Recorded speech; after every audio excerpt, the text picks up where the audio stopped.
ശ്രീലങ്കൻ വനിതയ്ക്ക് തദ്ദേശ തെരഞ്ഞെടുപ്പിൽ കേരളത്തിൽ കന്നിവോട്ട്. ശ്രീലങ്കൻ സ്വദേശിനിയായ ലാലാനി സുജീവ ക്രെഡുഗോഡ കണ്ണങ്കയെയാണ് തദ്ദേശ തെരഞ്ഞെടുപ്പിൽ തൃശൂരിൽ സമ്മതിദാനം വിനിയോഗിക്കാൻ ഒരുങ്ങുന്നത്.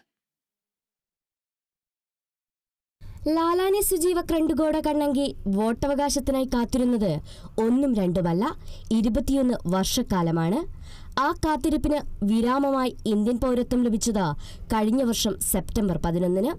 ശ്രീലങ്കൻ സ്വദേശിനിയായിരുന്ന ലാലാനി ഇന്ന് ഇന്ത്യയുടെ ഭാഗമാണ്. 2004-ൽ തൃശൂർ പുതുക്കാട് സ്വദേശി അരോടി വീട്ടിൽ ബൈജുവിനെ വിവാഹം കഴിച്ചതോടെ തൃശൂരിൽ സ്ഥിരതാമസമായി. എന്നാൽ പൗരത്വം ലഭിച്ചിരുന്നില്ല. കഴിഞ്ഞ കാലങ്ങളിൽ എല്ലാം ഇവർ വിസ പുതുക്കിയാണ് കേരളത്തിൽ നിന്നിരുന്നത്. ഒടുവിൽ കഴിഞ്ഞ വർഷം പൗരത്വം ലഭിച്ചതോടെയാണ് വോട്ടർ പട്ടികയിലടക്കം പേര് ചേർക്കുന്ന നടപടികളുണ്ടായത്. ഇന്ത്യക്കാരിയായി മാറാൻ സാധിച്ചതിലും ജനാധിപത്യ പ്രക്രിയയിൽ പങ്കാളിയാകാൻ കഴിയുന്നതിലും അതിയായ സന്തോഷമെന്ന് ലാലാനി പറഞ്ഞു. വിദേശത്ത് ജോലി ചെയ്യുന്ന ബൈജുവും 15-കാരൻ മകനും അടങ്ങുന്നതാണ് ലാലാനിയുടെ കുടുംബം. Kerala vision news, Thrissur.